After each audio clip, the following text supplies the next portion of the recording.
Hello guys, welcome to my blog.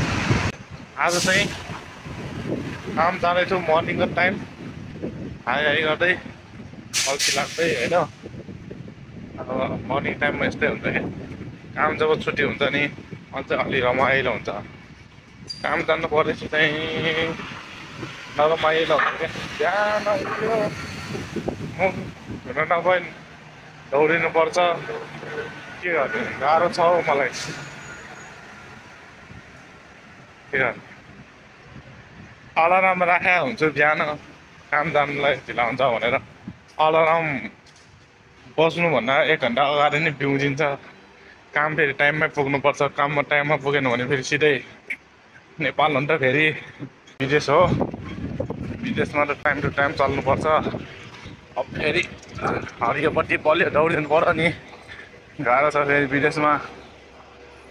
Red बत्ती बल्यो रोक्नु पर्यो मान्छे सुत्दै।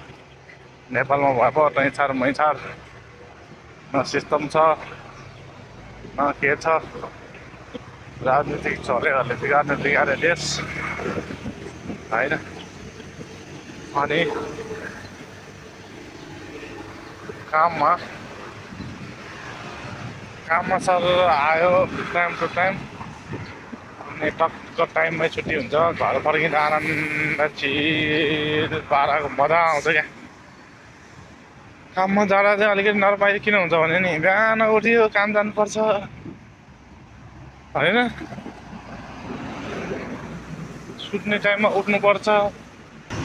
पिरो बोकेर हिँडेको छु, ऋण बोकेर हिँडेको छु, गाह्रो छ। बिउजेन भने पनि गाह्रो छ। टक्क सुत्छु, उठ्ने बेलामा उठ्नु मन नलाई सुतेको हुन्छु। झस्स बिउजिन्छु। घर परिवार ऋण यताउता। अब के भएन भए पो अब चिर पारामा सुतिन्छ, बसिन्छ। घरमै अब भागी गरिबी भएर जन्मेपछि गाह्रो छ त हो। त्यही भएर टाइम टु टाइम काम चाहिँ गर्नुपर्छ विदेशमा। यस्तै हो। कम्पनीको गाडी आयो, अब यसमै चलिने हो। चलेर टक्क जाने काममा।